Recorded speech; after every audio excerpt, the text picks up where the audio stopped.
ಯಾವೊಂದು ಸಂಸ್ಥೆಯಲ್ಲೂ ಗಟ್ಟಿಯಾಗಿ 6 ತಿಂಗಳು 1 ವರ್ಷ ನಿಲ್ಲೋದಿಲ್ಲ. ಅಲ್ಲಿಂದ ಮತ್ತೊಂದು ಕಡೆ ಹೋಗ್ತಾರೆ.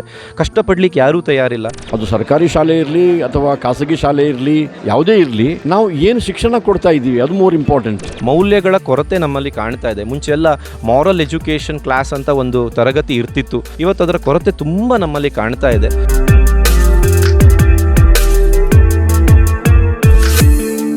ಈಗ ನಾನು ಕೇಳಿದ್ರೆ ಮೊದಲು ಸರ್ಕಾರಿ ಶಾಲೆಗಳಲ್ಲಿತ್ತು, ಈಗ ಕಮರ್ಷಿಯಲ್ ಅದೆಷ್ಟು ಶಾಲೆಗಳು ಬಂದಿದೆ. ಈಗ ಮಾನವೀಯ ಮೌಲ್ಯಗಳು ಕಡಿಮೆ ಆಗ್ತಿದೆ ಅಂತ ಅನ್ನಿಸ್ತಿದೆ ಸರ್. ಶಾಲೆ ಸರ್ಕಾರಿ ಇರ್ಬೋದು, ಖಾಸಗಿ ಇರ್ಬೋದು, ಅಥವಾ ಅದರಲ್ಲಿರುವಂಥ ಕಮರ್ಷಿಯಲೈಸೇಷನ್ ಅಂತ ಆ್ಯಂಗಲ್ ಇರ್ಬೋದು, ಅದು ಒಂದು ಭಾಗ. Education requires funding. ಆ funding has to come from either from the government, that means society, or from parents, or from charitable institutions, or from student borrowing loan. So funding is another issue altogether. But ನಾವು ಏನನ್ನ focus ಮಾಡಬೇಕು ಹೇಳಿದರೆ, ಅದು ಸರ್ಕಾರಿ ಶಾಲೆ ಇರಲಿ ಅಥವಾ ಖಾಸಗಿ ಶಾಲೆ ಇರಲಿ, ಯಾವುದೇ ಇರಲಿ, ನಾವು ಏನು ಶಿಕ್ಷಣ ಕೊಡ್ತಾ ಇದ್ದೀವಿ ಅದು ಮೋರ್ ಇಂಪಾರ್ಟೆಂಟ್. ನಾವು ಶಿಕ್ಷಣದ ಜೊತೆಗೆ ಯಾವ ಮೌಲ್ಯ ಜೋಡಿಸ್ಕೊಳ್ತೀವಿ ದಟ್ ಬಿಕಮ್ಸ್ ಇಂಪಾರ್ಟೆಂಟ್. ನಾವು ತುಂಬ ಒಳ್ಳೆಯ ಕಟ್ಟಡ ಕಟ್ಟಿಬಿಟ್ಟು ಒಳಗೆ ಉತ್ತಮ ಗುಣಮಟ್ಟದ ಶಿಕ್ಷಣ ಕೊಡದೇ ಇದ್ರೆ, ಅಥವಾ ಎಲ್ಲವನ್ನು ಫ್ರೀಯಾಗಿ ಕೊಡ್ತೀವಿ ಅಂತ ಸರ್ಕಾರಿ ತಗೊಂಡು ಆ ಸರ್ಕಾರಿ ಶಾಲೆಗಳ ಗುಣಮಟ್ಟ ಅತ್ಯಂತ ಕನಿಷ್ಠದ್ದಾದರೆ ಎರಡು ಯೂಸ್ಲೆಸ್.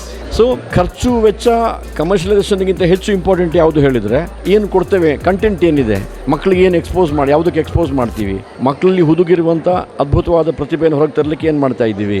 ಸೊ ರೂಟ್ಗೆ ಹೋಗ್ಬಿಟ್ಟು ಅಡ್ರೆಸ್ ಮಾಡ್ಲಿಕ್ಕೆ ಟ್ರೈ ಮಾಡಬೇಕು. ಸೂಪರ್ಫಿಷಿಯಲ್ ಆಗಿ ನೋಡಿದರೆ ಉತ್ತರ ಸಿಗೋದಿಲ್ಲ. No child is useless. No child is useless. Each child is blessed with some amount of capacity. ಶಿಕ್ಷಣದ ಮೂಲಕ ಹೊರಗೆ ತರುವಂಥ ಪ್ರಯತ್ನ ಮಾಡಬೇಕು. ಯಾತಕ್ಕಾಗಿ? ಅವನ ಸ್ವಂತ ಸಾಮರ್ಥ್ಯವನ್ನು ಅನಾವರಣಗೊಳಿಸುವಂಥದ್ದು ಮತ್ತು ಲೋಕಹಿತಕ್ಕಾಗಿ, ಜಗತ್ತಿನ ಕಲ್ಯಾಣಕ್ಕಾಗಿ ಆತ ಹೋಗಿ ತೊಡಗಿಸ್ಕೊಳ್ಬೇಕು ಸಮಾಜದಲ್ಲಿ. ಈ ಎರಡು ಉದ್ದೇಶ ಇಟ್ಕೊಂಡ್ರೆ ದುಡ್ಡು ಸರ್ಕಾರ ಕೊಡುತ್ತಾ, ಸೊಸೈಟಿ ಕೊಡುತ್ತಾ, ತಂದೆ ತಾಯಿ ಕೊಡ್ತಾರಾ, ಲೋನ್ ಮಾಡಿ ಕಲಿತ್ಯಾ, that becomes another issue that we have to address physically. But ಇದು ಮೋರ್ ಇಂಪಾರ್ಟೆಂಟ್ ಅಂತ ಅಂದ್ಕೊಳ್ತೀನಿ ನಾನು. ಈಗ ಸರ್ಕಾರಿ ಶಾಲೆಗಳು ಸಹ ಇದೆ, ಕಮರ್ಷಿಯಲ್ ಶಾಲೆಗಳು ಸಹ ಇದೆ. ಇದೆರಡಕ್ಕೆ ಹೋಲಿಕೆ ಮಾಡಿದ್ರೆ ಈಗ ಮಾನವೀಯ ಮೌಲ್ಯಗಳು ಯಾವುದೇ ರೀತಿ ಕಡಿಮೆ ಆಗ್ತಿದೆಯಾ ಮೊದಲ ಶಿಕ್ಷಣಕ್ಕೂ ಇತ್ತೀಚಿನ ಕಾಲದ ಶಿಕ್ಷಣಕ್ಕೂ ಅಂತ? ಒಟ್ಟಾರೆಯಾಗಿ ನೋಡುವುದಾದರೆ ಮೌಲ್ಯಗಳು ಎಲ್ಲೆಡೆಯೂ ಇಲ್ಲ ಅಂತ ನಾನು ಯಾರಿಗೂ ಹೇಳುವುದಿಲ್ಲ. ಮೌಲ್ಯಗಳು ಒಂದಷ್ಟು ಇದೆ, ಆದರೆ ಅದರನ್ನು ನಾವು ಸಮಾಜದಲ್ಲಿ ಅದನ್ನು ಸಮೂಹ ಹಂತಕ್ಕೆ ನಾವು ಬಂದಾಗ ಅದರ ಕೊರತೆ ಖಂಡಿತ ಕಾಣ್ತಾ ಇದೆ.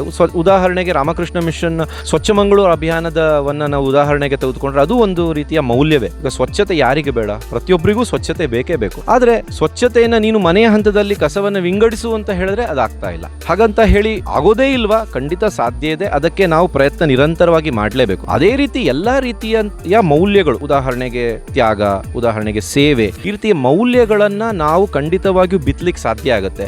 ನೀವು ಕೇಳಿದಾಗೆ ಸರ್ಕಾರಿ ಮತ್ತು ಖಾಸಗಿ ಶಾಲೆಗಳಲ್ಲಿ ಅಂತರ ಅಂತ ಹೇಳಿದ್ರೆ, ಮನುಷ್ಯ ಎಲ್ಲೆಡೆಯೂ ಮನುಷ್ಯನೇ. ಅವನು ಸರ್ಕಾರಿ ಶಾಲೆಯಲ್ಲಿ ಸವಲತ್ತುಗಳು ಕಡಿಮೆ ಇರಬಹುದು, ಖಾಸಗಿ ಶಾಲೆಯಲ್ಲಿ ಅವನಿಗೆ ಸವಲತ್ತು ಜಾಸ್ತಿ ಇರಬಹುದು. ಆದರೆ ಮೌಲ್ಯಗಳ ವಿಷಯಕ್ಕೆ ಬಂದಾಗ ಅದು ಸಾರ್ವತ್ರಿಕವಾಗಿ ಮನುಷ್ಯನ ಬಿಹೇವಿಯರ್ನ ಲೆವೆಲ್ನಲ್ಲಿ ಎಲ್ಲೆಡೆಯೂ ಕಾಮನ್ ಆಗಿ ಇದ್ದೇ ಇರುತ್ತೆ. ಸರ್ಕಾರಿ ಶಾಲೆಯಲ್ಲಿ ಕಲಿತ ಮಗು ಒಳ್ಳೆ ಮೌಲ್ಯವನ್ನು ಇಟ್ಕೊಳ್ಬಹುದು ಅಥವಾ ಮೌಲ್ಯವನ್ನು ಸಹ ಬಿಡಬಹುದು, ಅಥವಾ ಖಾಸಗಿ ಶಾಲೆಯಲ್ಲಿರುವಂತಹ ವಿದ್ಯಾರ್ಥಿಗಳು ಒಳ್ಳೆ ಮೌಲ್ಯವನ್ನು ತಗೊಳ್ಬಹುದು ಅಥವಾ ಬಿಡಬಹುದು. ಆದರೆ ಅಲ್ಲಿ ಸವಲತ್ತಿನ ದೃಷ್ಟಿಕೋನದಲ್ಲಿ ವ್ಯತ್ಯಾಸ ಇದೆಯೇ ವಿನಃ ಮೌಲ್ಯದಲ್ಲಿ ಎಲ್ಲೆಡೆಯೂ ಸಹ ಕಾಮನ್ ಆಗೇ ಇರುತ್ತೆ. ಆದರೆ ಇನ್ ಜನರಲ್ ಸಾಮಾನ್ಯವಾಗಿ ನಾವು ನೋಡುವುದಾದ್ರೆ, ವಿದ್ಯಾರ್ಥಿ ಅಂತ ಪರಿಗಣಿಸಿ ನಾವು ನೋಡುವುದಾದ್ರೆ, ಮೌಲ್ಯಗಳ ಕೊರತೆ ನಮ್ಮಲ್ಲಿ ಕಾಣ್ತಾ ಇದೆ. ಮುಂಚೆ ಎಲ್ಲ ಮಾರಲ್ ಎಜುಕೇಷನ್ ಕ್ಲಾಸ್ ಅಂತ ಒಂದು ತರಗತಿ ಇರ್ತಿತ್ತು. ವಾರಕ್ಕೆ 1 ಗಂಟೆ ಅಥವಾ ವಾರಕ್ಕೆ 2 ತರಗತಿಗಳನ್ನು ವಿದ್ಯಾರ್ಥಿಗಳಿಗೋಸ್ಕರ ಮೌಲ್ಯ ಶಿಕ್ಷಣವನ್ನು ಕೊಡುವಂತಹ ವ್ಯವಸ್ಥೆ ಆಗ್ತಾ ಇತ್ತು. ಮತ್ತು ರೆಗ್ಯುಲರ್ ಸಬ್ಜೆಕ್ಟ್ಸ್ಗಳಲ್ಲೂ ಅಂದರೆ ಮ್ಯಾಥ್ಸು, ಸೈನ್ಸು, ಸೋಷಲ್ಲು, ಇಂತಹದ್ರಲ್ಲೂ ಸಹ ಮೌಲ್ಯಗಳನ್ನು ತಂದು ನಮ್ಮ ಶಿಕ್ಷಕರು ಕೊಡ್ತಾ ಇದ್ರು. ಇವತ್ತು ಅದರ ಕೊರತೆ ತುಂಬ ನಮ್ಮಲ್ಲಿ ಕಾಣ್ತಾ ಇದೆ. ಬರೀ ಕೇವಲ ಅಂಕಗಳಿಗೋಸ್ಕರ ನಮ್ಮ ಶಿಕ್ಷಣ ಮುಡಿಪಾಗ್ತಿದೆಯೋ ಏನೋ, ಅಥವಾ ನಾಳೆ ಉದ್ಯೋಗಕ್ಕೋಸ್ಕರ ನಮ್ಮ ಶಿಕ್ಷಣ ಮುಡುಪಾಗ್ತಿದೆಯೋ ಏನೋ ಅನ್ನುವಂತಹದ್ದು ಅನ್ನಿಸ್ತಾ ಇದೆ. ಅದೇ ನೀವು ಉದ್ಯೋಗದ ಜಾಗಕ್ಕೆ ಹೋದರೆ, ಅದೇ ವಿದ್ಯಾರ್ಥಿಗಳು ಉದ್ಯೋಗವನ್ನು ಬಯಸಿ ಅಲ್ಲಿ ಹೋದರೆ ಅಲ್ಲೂ ಸಹ ಮತ್ತೆ ಸಮಸ್ಯೆ. ಯಾವೊಂದು ಸಂಸ್ಥೆಯಲ್ಲೂ ಗಟ್ಟಿಯಾಗಿ 6 ತಿಂಗಳು 1 ವರ್ಷ ನಿಲ್ಲೋದಿಲ್ಲ. ಅಲ್ಲಿಂದ ಮತ್ತೊಂದು ಕಡೆ ಹೋಗ್ತಾರೆ. ಕಷ್ಟಪಡ್ಲಿಕ್ಕೆ ಯಾರೂ ತಯಾರಿಲ್ಲ. ಇಮಿಡಿಯೇಟ್ಲಿ ಅವರಿಗೆ ರಿಸಲ್ಟ್ ಬೇಕು, ಇಮಿಡಿಯೇಟ್ಲಿ ದುಡ್ಡು ಬೇಕು. ಇಂತಹ ಕನ್ಸಿಸ್ಟೆನ್ಸಿ ನಮ್ಮಲ್ಲಿ ಕೊರತೆ ಆಗಿದೆ. ಸೊ ಇಂತಹ ಒಂದು ಜಾಗತಿಕವಾದಂತಹ ಚಾಲೆಂಜ್ ನಮ್ಮಲ್ಲಿದೆ. ಅದಕ್ಕೆ ಪರಿಹಾರ ತರಗತಿಯಲ್ಲಿದೆ. ವಿದ್ಯಾರ್ಥಿಗಳನ್ನು ಉದ್ಧರಿಸಬೇಕಂದ್ರೆ ಪೋಷಕರು ಮತ್ತು ಶಿಕ್ಷಕರು ಕೂಡಿಕೊಂಡು ನಾವು ಮೌಲ್ಯಗಳನ್ನು, ಸಾರ್ವತ್ರಿಕ ಮೌಲ್ಯಗಳನ್ನು, ಸಾರ್ವಕಾಲಿಕ ಮೌಲ್ಯಗಳನ್ನು ನಾವು ಕೊಟ್ಟದ್ದೇ ಆದಲ್ಲಿ ಮುಂದಿನ ಭಾರತ ಮತ್ತಷ್ಟು ಸದೃಢವಾಗುತ್ತೆ ಅನ್ನುವಂಥದ್ರಲ್ಲಿ ಸಂದೇಹ ಇಲ್ಲ.